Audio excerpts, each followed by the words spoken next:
warahmatullahi wabarakatuh. Maulaya salli wa sallim da'iman abada ala habibika khairil khalqi kullihim huwa al-habib alladhi turja shafa'atuhu لكل حال من الأحوال مقتحم يا ربي بالمصطفى بلغنا قصيدنا واغفر لنا ما مضى واسع الكرم يا ربي بالمصطفى واغفر لنا ما مضى واسع الكرم يا ربي بالمصطفى ما قصيدنا واغفر لنا ما مضى واسع الكرم. بسم الله الرحمن الرحيم. سبحانك اللهم ربنا لا علم لنا إلا ما علمتنا إنك أنت العليم الحكيم وتب علينا إنك أنت التواب الرحيم وتقبل منا إنك أنت السميع العليم وعلمنا من لدنك علما نافعا يا ذا الجلال والإكرام. اللهم انفعنا بما علمتنا وعلمنا ما ينفعنا وزدنا علما والحمد لله رب العالمين. الفاتحة. أعوذ بالله من الشيطان الرجيم. بسم الله الرحمن الرحيم. الحمد لله رب العالمين الرحمن الرحيم مالك يوم الدين إياك نعبد وإياك نستعين اهدنا الصراط المستقيم صراط الذين أنعمت عليهم غير المغضوب عليهم ولا الضالين آمين. Alhamdulillah wassalatu wassalamu ala rasulillah Sayyidina Muhammad ibni Abdillah wa ala alihi wa sahbihi wa mawalah amma ba'd. Alhamdulillah, bersyukur kita kepada Allah Subhanahu wa ta'ala karena pada kesempatan yang penuh barokah ini, di tempat yang barokah ini, di waktu yang barokah ini, mudah-mudahan kita semua diberkahi oleh Allah Subhanahu wa ta'ala.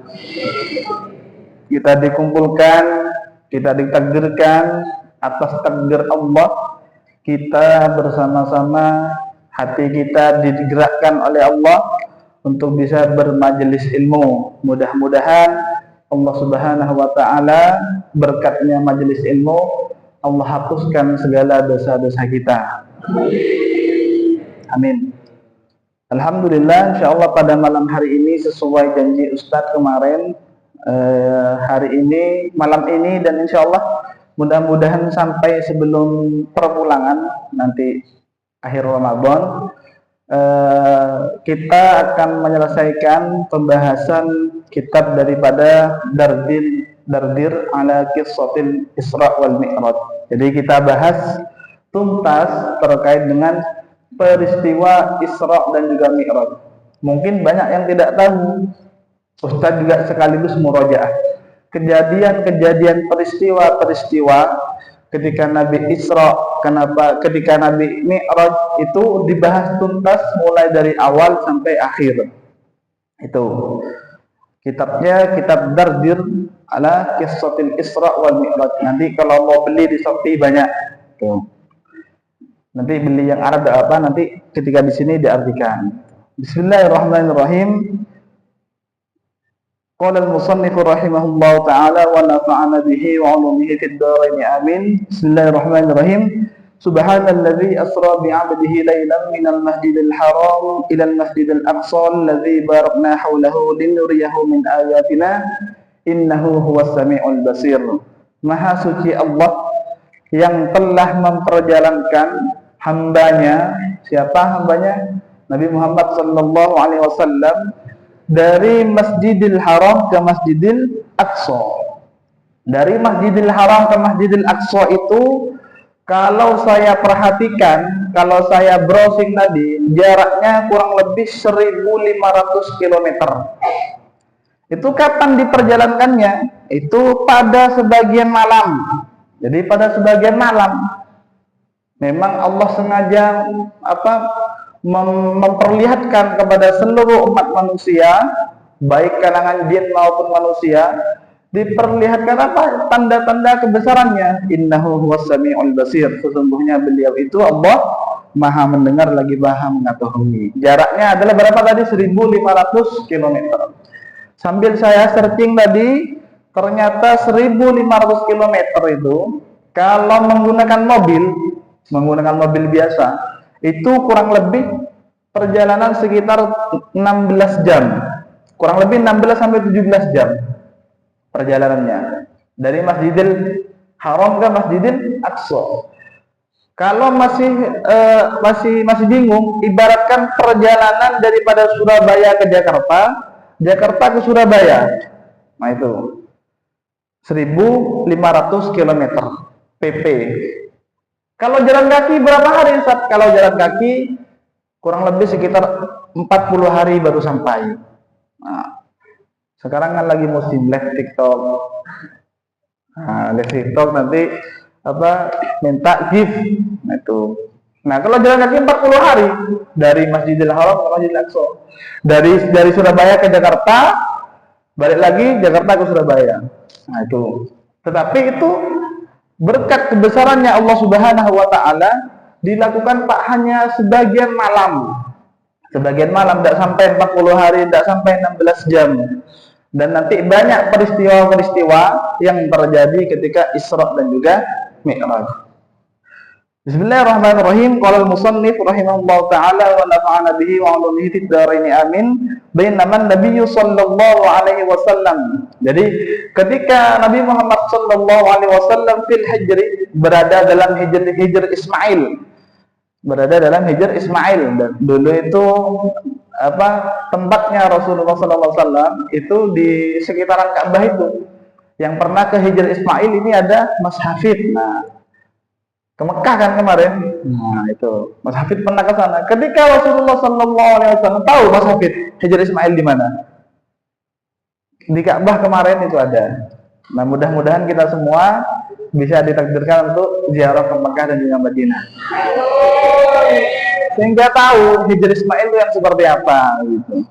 Nah, ketika Rasulullah sallallahu alaihi wasallam fil hijri, berada di dalam hijr Ismail, indal baiti muttaji'an baina rajulaini.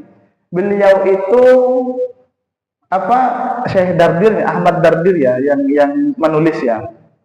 Dalam tidur siang, beliau dalam tidur siang seperti biasa kalau Rasulullah SAW itu kalau tidur menghadap ke kanan, ini sunnah ya, menghadap ke kanan. Jadi menghadap ke kanan, tangannya di bawah pipinya. Nah, ketika Rasulullah SAW tidur siang itu, jadi sepupu dan juga paman Nabi itu, sepupunya itu Ja'far bin Abi Thalib. Abi Thalib siapanya Nabi? Pamannya Nabi. Sepupunya dan juga di riwayatnya ini ada juga Hamzah. Jadi mereka ini bertiga tidur siang di hijr Ismail. Di sampingnya ada Ja'far bin Abi Thalib dan juga ada Hamzah pamannya. Nah, id atahu Jibril wa Mikail. Lalu datanglah malaikat Jibril dan juga malaikat Mikail. Datang malaikat Jibril dan juga malaikat Mikail, supaya kita punya gambaran. Ketika Rasulullah tidur bertiga, tiba-tiba datang malaikat Jibril dan juga malaikat Mikail, bukan Israel ya, malaikat Jibril dan juga malaikat Mikail. Nah, wa ma'ahuma malaka akhar, dan juga bersama mereka ada juga malaikat-malaikat yang lain. Wallahu a'lam bishawab. Ini disebutkan riwayatnya bukan cuma malaikat Jibril dan juga malaikat Mikail, ada juga malaikat-malaikat yang lain. Nah, cuma tidak tahu siapa saja. Fahtamaluhu hatta ja'u bihi Zamzam. Kemudian para malaikat tersebut membawa Nabi Muhammad menuju ke sumur Zamzam. Dulu sumur ya, sekarang kan sudah bisa diambil di area manapun. Kalau di Ka'bah itu di Zamzam banyak, sekitar jalan ke sana sudah Zamzam, ke kanan Zamzam, kiri Zamzam, depan Zamzam. Dulu ke sumur. Nah itu menuju, para malaikat ini membawa Nabi Muhammad menuju sumur Zamzam. Nah, air Zamzam pada waktu itu ya dibuat sumur. Jadi ketika Nabi itu dibawa ke sumur Zamzam, fastalquhu ala zahrihi fatawallahu minhum Jibril. Kemudian Nabi Muhammad itu direbahkan atau ditidurkan. Kemudian ketika Rasul Nabi Muhammad itu direbahkan, di antara banyaknya malaikat itu dipimpin oleh malaikat Jibril. Anggaplah apa ya, ritual, anggaplah seperti ini. Ada seremoninya, dipimpin, ada upacaranya, dipimpin oleh siapa? Malaikat Jibril. Fi riwayat furija saqfu baiti fanazala Jibril. Juga disebutkan dalam satu riwayat bahwa Nabi Muhammad bersabda, ketika tidur di dalam rumah, furiha saqfu itu, kemudian atapnya tiba-tiba terbuka. Nah, kemudian atap atau gentengnya, karena dulu itu rumah tidak seperti sekarang, tidak ada gentengnya. Ada riwayat yang lain itu tutup kurmanya di atas tiba-tiba terbuka dan ditembus oleh malaikat Jibril. Maka kemudian malaikat Jibril turun, maka Nabi Muhammad itu ketika tidur matanya itu merem. Kalau Nabi tidur tuh matanya merem tapi hatinya tidak tidur. Nah, kalau Nabi itu matanya merem, hatinya tidak tidur. Beda dengan kita. Kalau kita kan merem matanya, mulutnya buka, wah gitu. Kanan kirinya tidak nyenyak tidur. Apalagi pas kebetulan tidur tidak gosok gigi. Nah, makanya kalau tidur gosok gigi bahaya, yang sampingnya itu. Kalian enak tidur ngorok, apalagi sampai keluar krok. Bahaya itu. Enak-enak tidur. Nah, tapi Nabi beda dengan kita. Nabi tidur itu, ketika Nabi tidur, hatinya juga tetap hidup, tidak seperti kita. Nah, fasyaqa min tughrati nahri ila asfali batnihi. Jadi kemudian malaikat Jibril ini membedah dadanya Nabi Muhammad, dibedah dadanya Nabi Muhammad dari bawah tenggorokannya Nabi sampai ke mana? Sampai ke bawahnya pusar. Dibedah. Tidak tahu bedahnya pakai apa. Apakah pakai golok atau pedang dan sebagainya. Itu wilayahnya Allah dan juga malaikat Jibril. Nah, dibedah. Nah, makanya sekarang itu tidak hanya dokter juga ahli bedah, malaikat Jibril juga ahli bedah. Malaikat Jibril dibedah katanya. Kemudian qala Jibril li Mikail, kemudian malaikat Jibril berkata kepada malaikat Mikail, "Atini bitosti mimma Zamzam, bawakan aku segayung Zamzam." Karena tadi kan ditidurkan, Nabi ditidurkan, tidak dimasukkan ke sumur ya. ditidurkan. Jibril berkata kepada malaikat Mikail, bawakan apa? Bitosti mimma Zamzam, bawakan aku segayung Zamzam. Kaima athhara qalbahu wa ashraha sadrahu. Untuk apa? Untuk apa? Apa namanya? Air itu untuk apa? Athhara qalbahu, untuk apa? Untuk mensucikan hatinya Nabi Muhammad, wa ashraha sadrahu, dan juga melapangkan hatinya Nabi Muhammad. Maksudnya bukan berarti Nabi Muhammad hatinya kotor ya, bukan berarti beliau hatinya kotor, bukan. Beliau itu bersih, suci hatinya. Beliau itu bahkan nurun ala nur, beliau itu cahaya di atasnya cahaya, suci di atasnya suci. Nah itu cahaya di atasnya cahaya. Jadi kalau kita penyakit hati seperti apa? Hasud, iri, dengki dan sebagainya itu kita, tapi Nabi tidak. Nah, Nabi Muhammad bersih hatinya. Terus juga wa ashraha sadrahu. Kemudian apa? Nabi itu dilapangkan dadanya. Kenapa Nabi Muhammad dilapangkan dadanya? Karena pada waktu itu ketika peristiwa Isra dan juga Mi'raj terjadi pada Amul Husni, ketika tahun kesedihan. Nabi ini sedih, Nabi juga sedih, manusia. Kita juga sedih, kita boleh sedih, tetapi jangan sampai dari kesedihan itu membuat kita tidak dekat dengan Allah, membuat kita putus asa, kita galau. Jangan sampai begitu ya. Ubur-ubur ikan lele, jangan nyale gitu. Nah itu ketika Nabi Muhammad berada pada tahun kesedihan.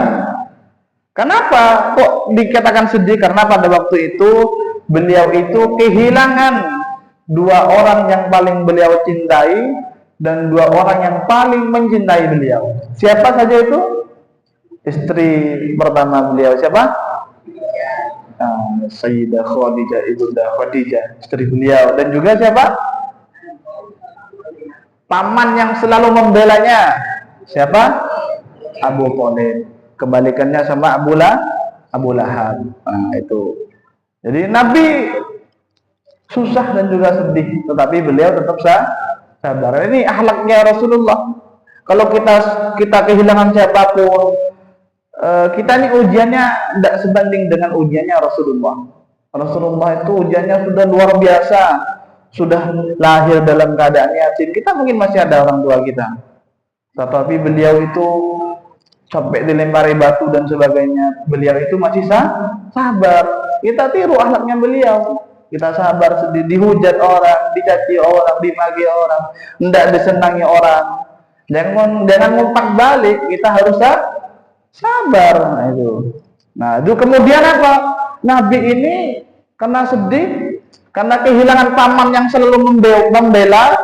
Karena Abu Thalib itu beliau itu sosok tokoh yang sangat disegani, sehingga ada kaum kafir yang mau mengganggu Rasul, masih sungkan sama siapa? Abu Thalib, masih sungkan. Nah, kemudian Nabi ini hijrah ke Taif karena sudah ditinggal oleh pamannya. Hijrah ke Taif, sampai ke Taif itu beliau diusir oleh penduduk Taif. Kemudian setelah beliau diusir oleh penduduk Taif, tidak hanya diusir, dilempari batu. Lemparnya bukan kerikil yang besar-besar. Sampai apa? Pelipisnya beliau berdarah. Besar berarti batunya. Dan tidak mungkin pelan ngelemparinya, pasti keras. Sampai pelipisnya Rasulullah itu berdarah. Sampai beliau itu dilempari batu. Lalu, beliau ini istirahat di Masjid Taif. Sekarang Masjid Qub namanya. Kemudian datang. Nah, ketika beliau dilempari, tidak membalas lempari batu, apalagi dilempari pakai durian, karena kemarin saya habis makan durian. Tidak membalas beliau, tidak membalas. Misalkan ditinju, tidak balas tinju.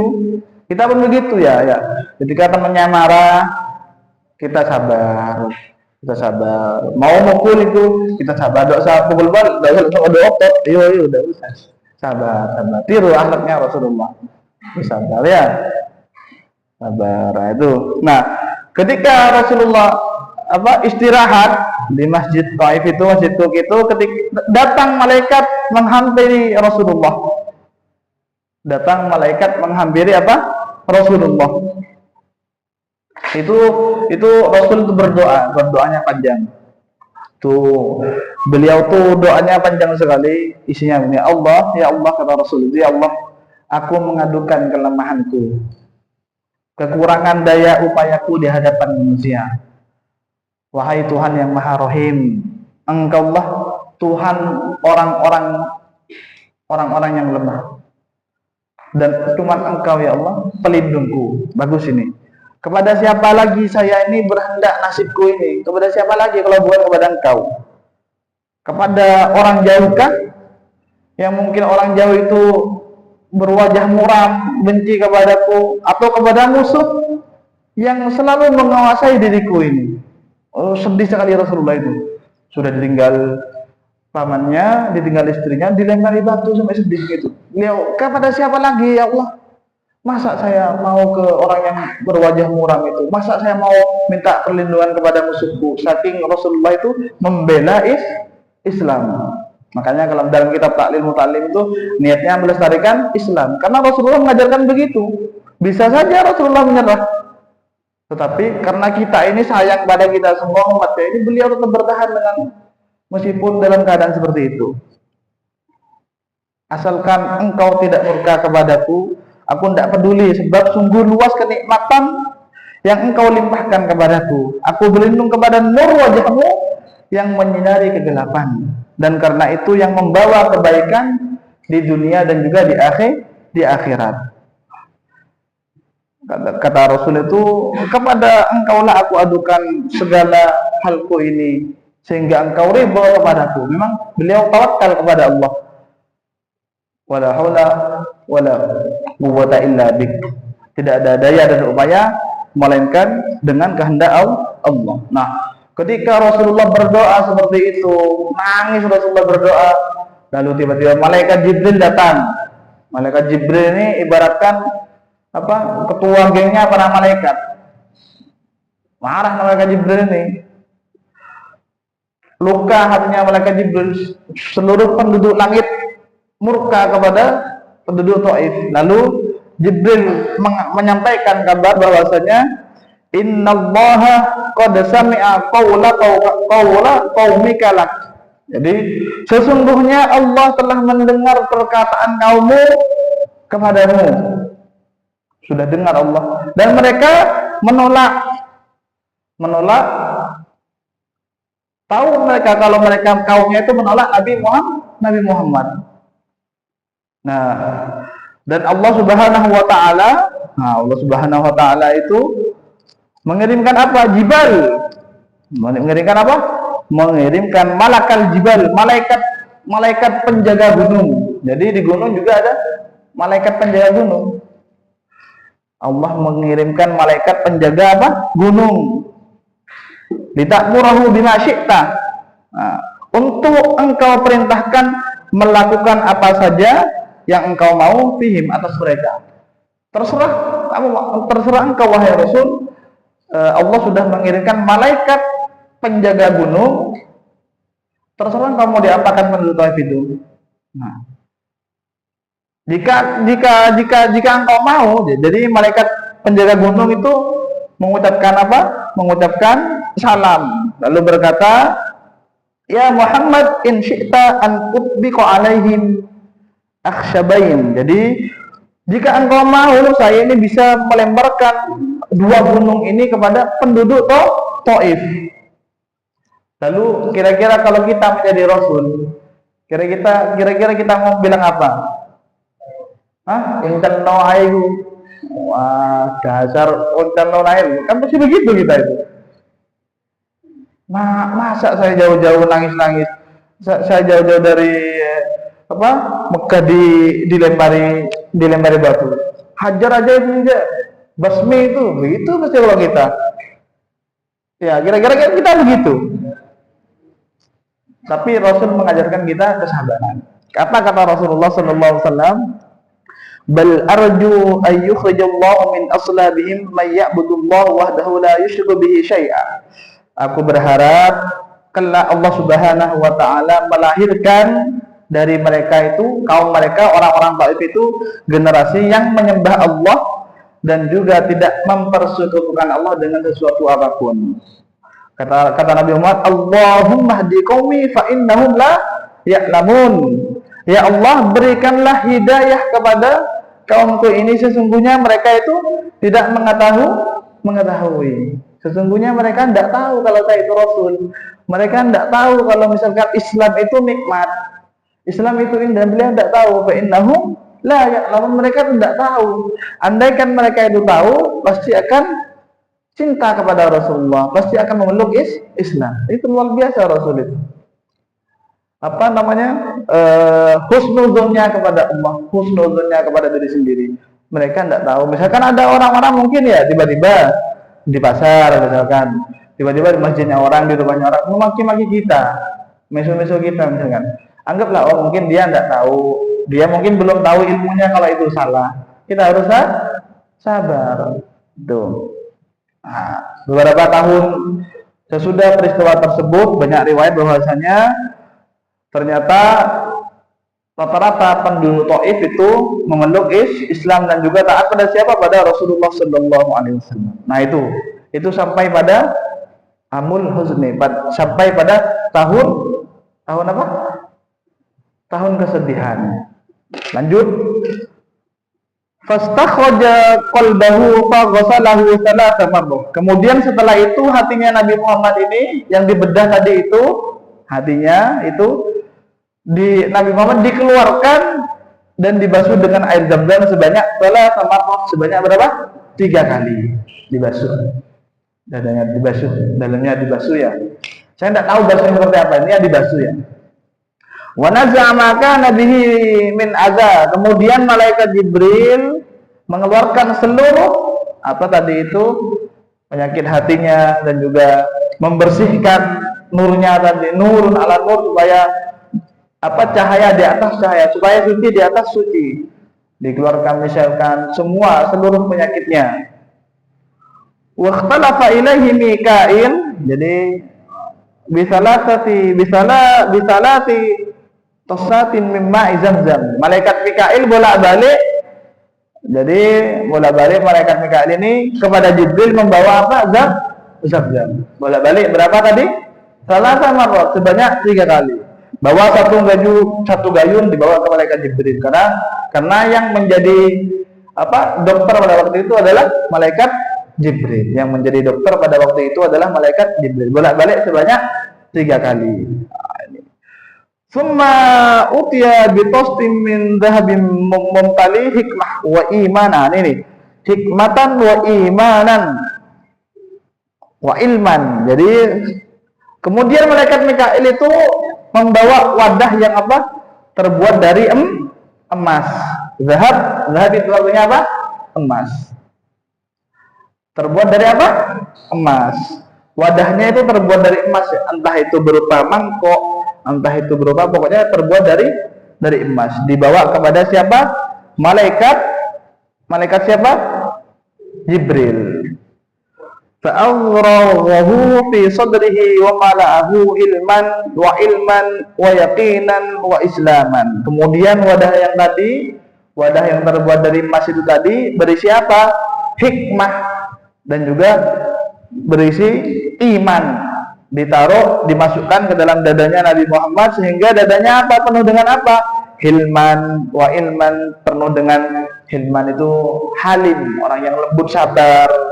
Terus juga ilman, berilmu juga, akhlak baik. Wa yaqinan wa islaman, keyakinan dan juga keislaman. Itu dadanya Nabi Muhammad dikasih itu, hilman wa ilman wa yaqinan wa islaman. Karena apa kok dibersihkan? Karena mau bertemu dengan Allah Subhanahu wa taala. Penuh berapa menit? Kurang 3 menit ya. Ini nanti mungkin sekitar 8 sampai 10 pertemuan ini. Nanti untuk menyelesaikan ini. Nah tadi Terus itu tadi summa abbaqahu. Jadi ketika tadi diberikan hikmah, iman, sabar, keyakinan, keislaman, lalu dadanya Nabi Muhammad lagi summa abbaqahu ditutup kembali. Kurang tahu ini ditutupnya apakah dijahit atau ditutup menggunakan apa. Nah ini ya. Sampai sini dulu ya. Kita lanjut di pertemuan yang akan datang. Insya Allah mudah-mudahan kita bahas ini sampai tuntas. Intinya tadi ada berapa malaikat tadi? Banyak malaikat. Cuman yang disebutkan dalam riwayat adalah malaikat Jibril dan juga malaikat komandonya adalah malaikat Jibril. Mudah-mudahan yang singkat yang sebentar ini menjadikan ilmu ini ilmu yang bermanfaat. Nanti kita bahas lagi ketika Nabi sholatnya bagaimana, sholatnya berhenti di mana, berapa kali berhenti Nabi sholat. Kan kita mungkin ada yang sebagian kurang tahu. Itu ketika mau Isra kepada Masjidil Aqsa itu berhenti Nabi itu, berhenti. Sementara itu yang bisa disampaikan karena waktunya sudah kurang sekitar 4 menit lagi. Kita akhiri dengan doa bersama-sama doaan Rabbana fa'ala bima 'allamtana Rabbi 'allimna alladhi yanfa'una Rabbi faqihna wa faqih ahlana wa rabbana Rabbana fa'ala bima 'allamtana Rabbi 'allimna alladhi yanfa'una Rabbi faqihna wa faqih ahlana wa rabbana sallallahu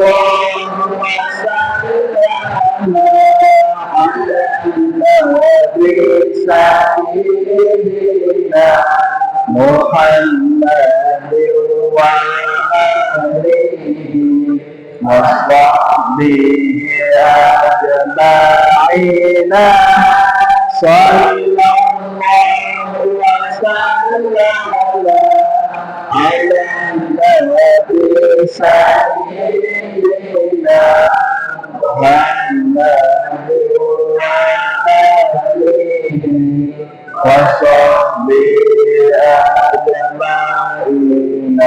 Bismillahirrahmanirrahim.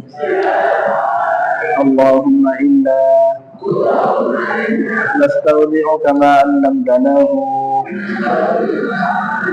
farudhu ilaina inda hajatina ilaihi wa la tunsinahu ya rabbal alamin. Subhanaka Allahumma wa bihamdika asyhadu an la ilaha illa anta astaghfiruka wa atubu ilaik. Assalamualaikum warahmatullahi wabarakatuh.